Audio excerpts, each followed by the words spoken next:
Welcome to Kidmissing TV. I was going to do this one next month, but I need one for this month. So, I'm going to do it this month. This is one of the seriously strangest cases of a doe that I have ever heard of.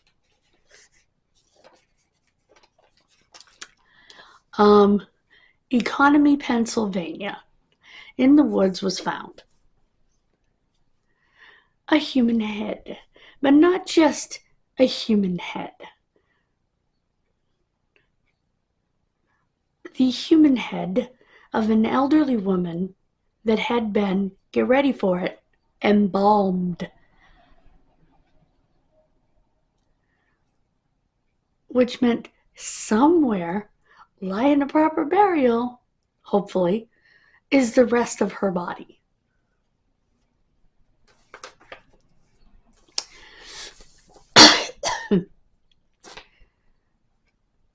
So they began to, once they were reported by an astonished 15-year-old that he had found a head, which they assumed was either going to be a joke or a skull. They never imagined it would be a fully intact, embalmed human head. They were like, boy, she couldn't have been there long. She's intact. Well, that's when the coroner dropped the bomb. Like I said, she was embalmed.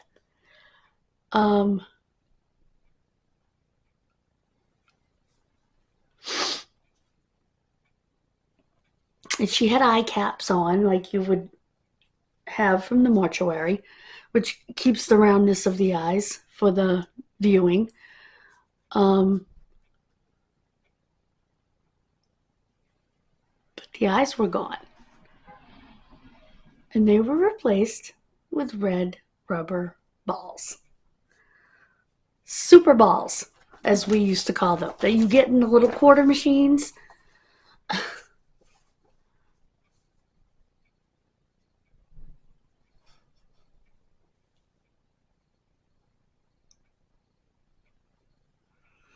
And they're manufactured in mass quantity in China, so they couldn't trace them.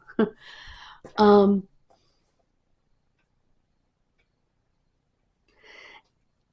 they went around to funeral homes and said, is this practice? And they're like, no. And they were all horrified.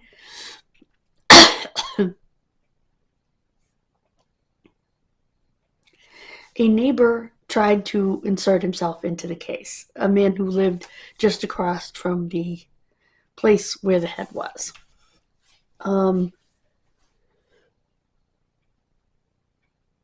Excuse me.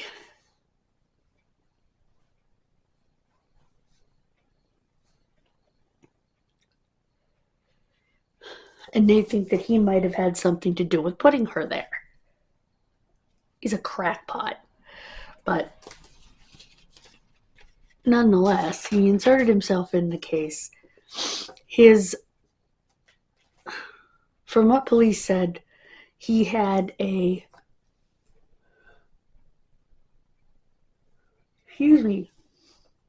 telescope pointed in the general direction.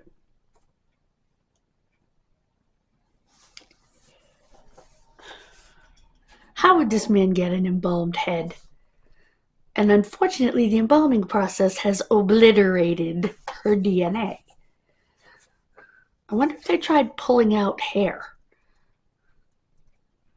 to try to get DNA off a tag. I know they said brain material. They couldn't even get it off that.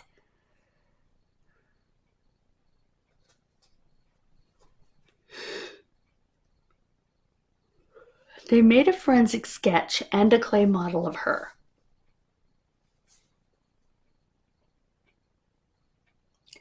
Another nearby town had a crypt broken into and a head stolen. And the woman whose head was stolen was the right age to be our Jane Doe. Our Jane Doe was between 60 and 80. Except that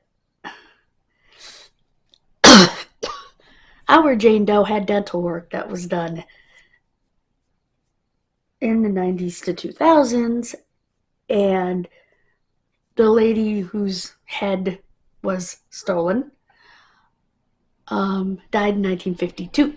So that ruled her out.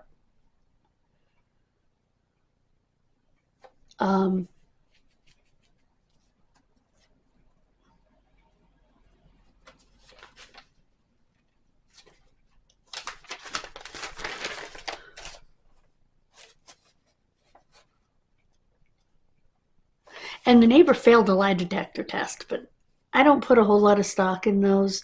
He is a person of interest. He did end up ending his own life by jumping off an overpass in front of a tractor trailer. Ooh.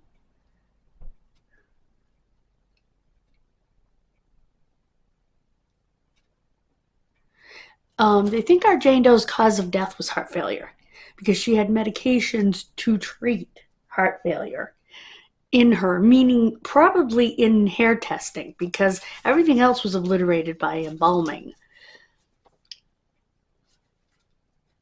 So they're assuming that was her cause of death. Like I said, where would the neighbor get an embalmed head in the first place? That doesn't make sense.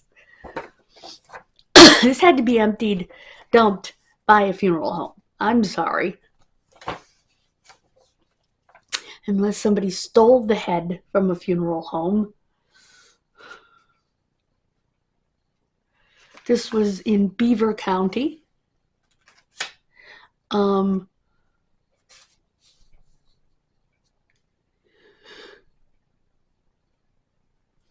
Excuse me. Of course, there's no foul play here. It's just basically a stolen head. The fact that her eyes were gone means that they were most likely donated for corneal transplant.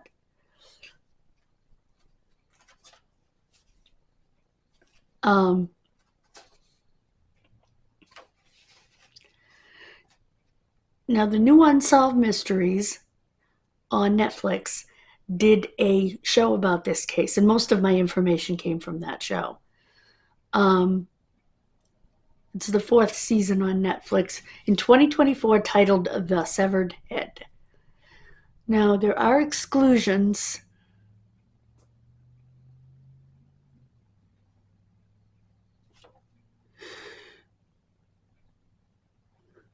Excuse me. And her head was severed by someone with anatomical knowledge. In other words, her head was severed in the funeral home. She had gray hair. And her exclusions are Terry Berman, Amy Pugner, Rabbi Seiders, Seiders, Jenny Cahill Shattle.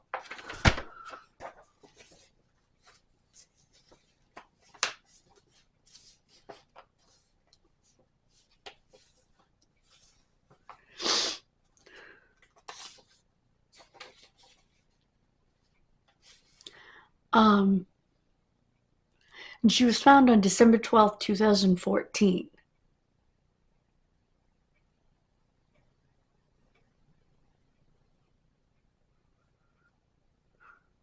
Yeah, a 15-year-old boy discovered her. This area is 20 miles northwest of Pittsburgh.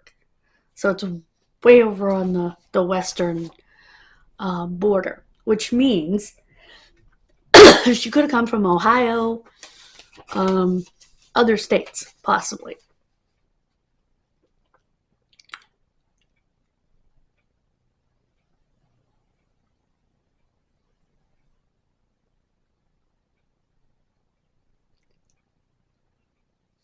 One thing that it could be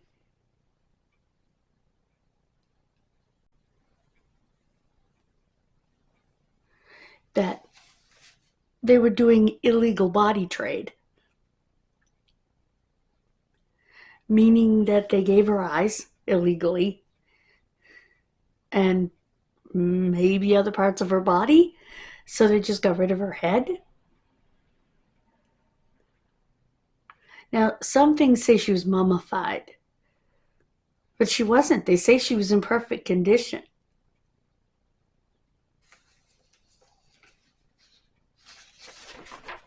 She did have a scar on her face.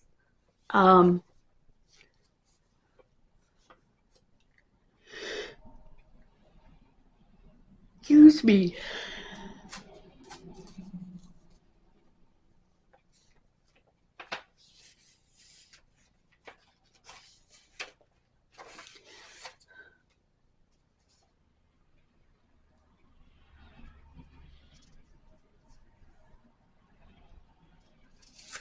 Yep, her hair was whitish gray. And her hair was done. It was done up as if she was prepped for viewing by her family. And animals haven't touched her.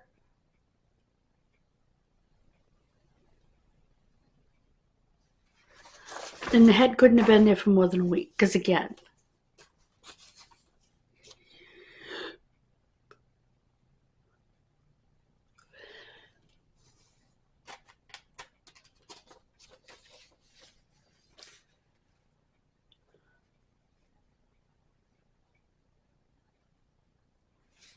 whoever removed her head intercepted it on its way from the funeral home to the cemetery.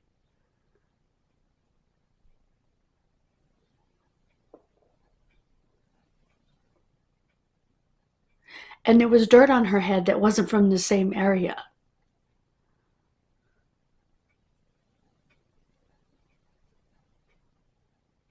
So someone placed her head there as a sick joke, is what they think.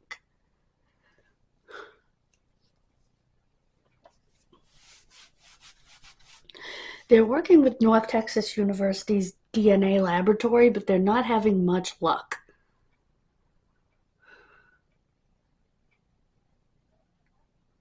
She had trace amounts of lidocaine and atropine.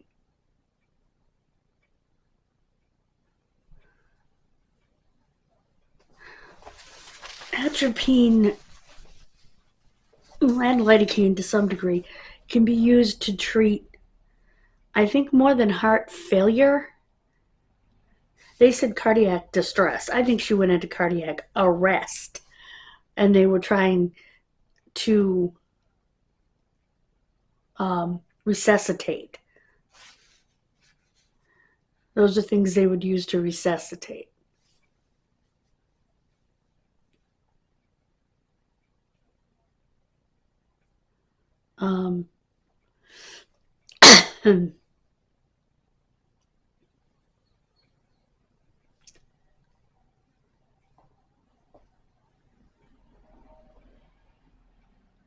She was an older woman, as I mentioned, between 60 and 80.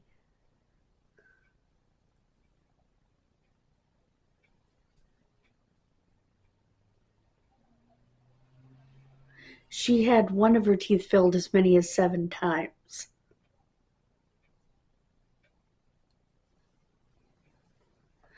And she had a filling in her teeth. It was made of a compound that was not available to dentists until 2004, which means she died after 2004.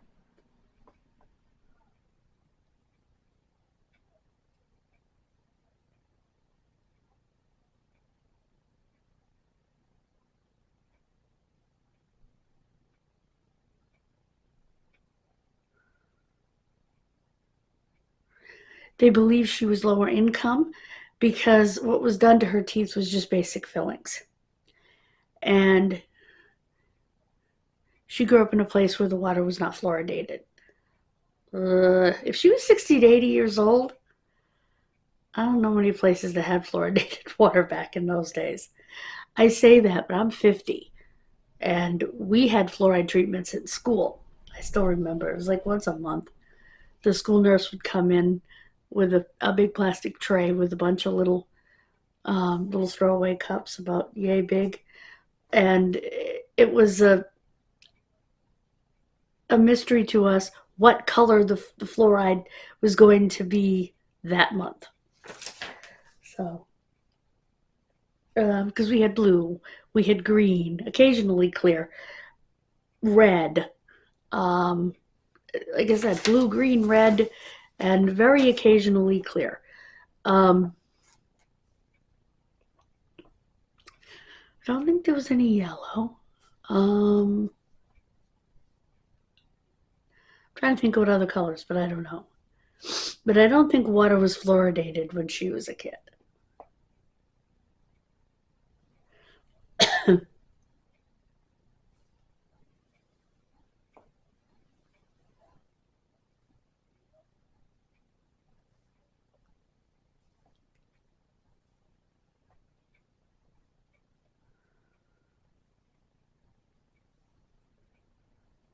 Um, in the last 7 months of her life, they say by using stable isotopes, which is not always accurate, that she had traveled through parts of Beaver County in Pennsylvania, south central Pennsylvania, eastern Ohio, northern West Virginia, and Maryland, and eastern New York extending north to Lake Ontario.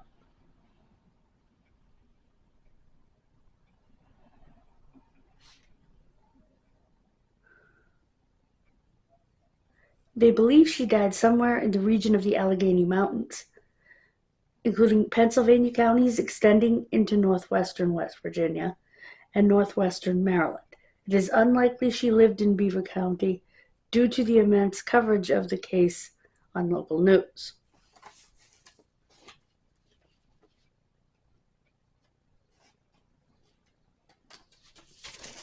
Again, the red balls from the vending machine.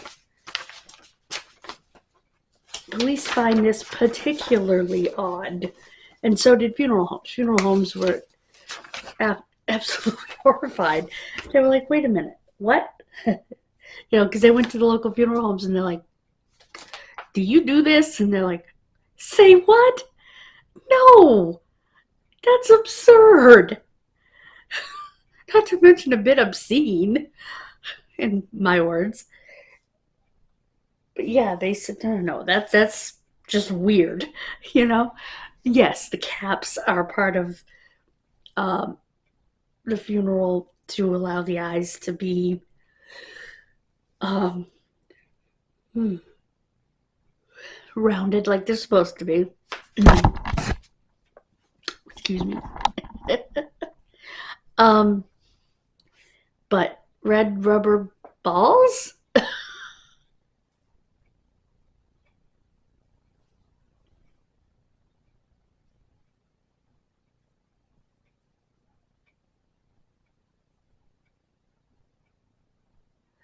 Okay, the way that they do it, if there isn't an eye for some reason.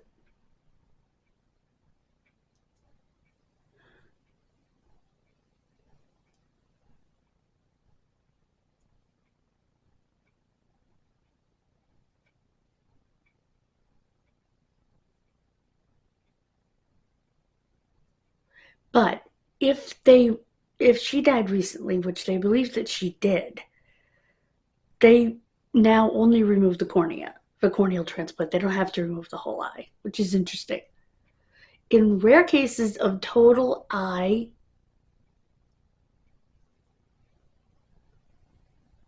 enucleation, in other words, the removal, I don't even know if I said that right. The funeral director fills the orbit with cotton that has been saturated in autopsy gel, and a small amount of seal powder is placed inside and packed with the filler. It is only then that a textured eye cap is placed. Excuse me, and the eyes are sealed shut.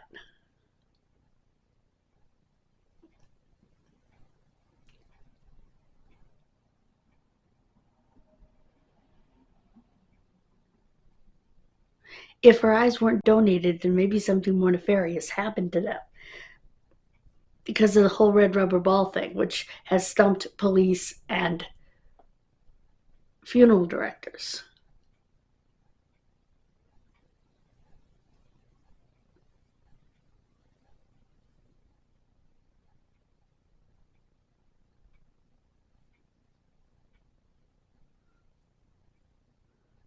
Dr. Michelle Vitale, an anatomy professor, and Dr. Cyril Wecht both said her head was removed by a professional. And they all believe it was the human body parts trade.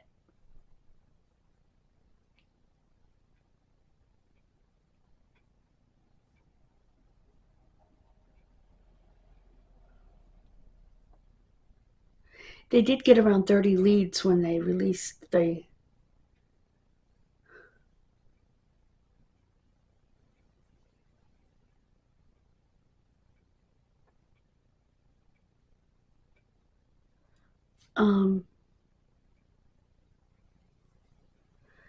while there was no foul play, abuse of a corpse is illegal in Pennsylvania under Section 5510.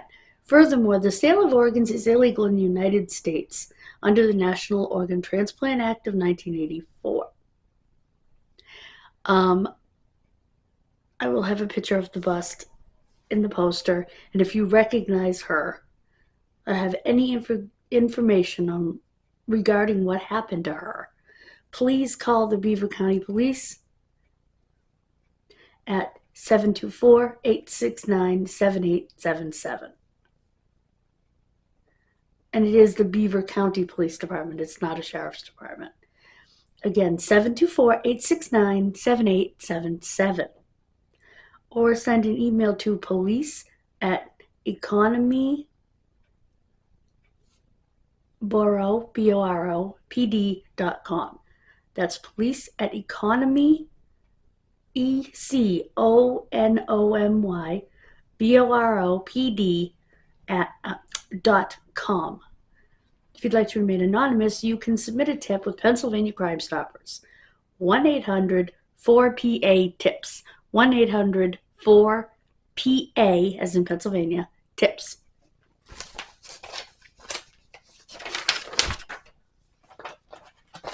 This one's pretty darn weird.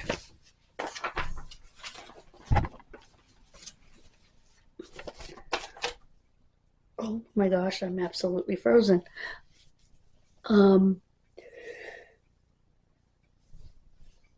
Excuse me. Blah. Yeah, truly weird. I don't know what to make of it. I do agree, body trade, but again, how would this neighbor get a hold of the head? Especially seeing how she didn't actually come from that area, from what they're saying.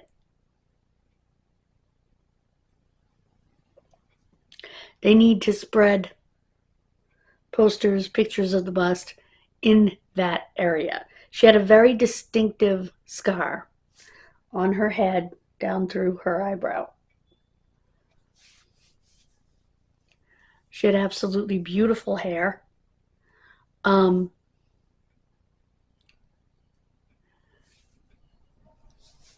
She should be able to be recognized. Excuse me. She was someone's grandma. She was someone's mom. Hopefully. Or at very least someone's aunt, someone's cousin. God bless you. Have a wonderful rest of your day.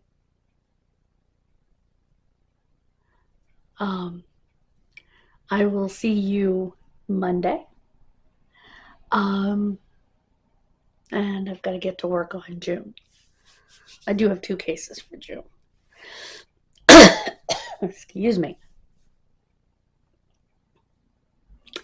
And I will see you on Kidmissing tomorrow. Bye, guys. God bless you.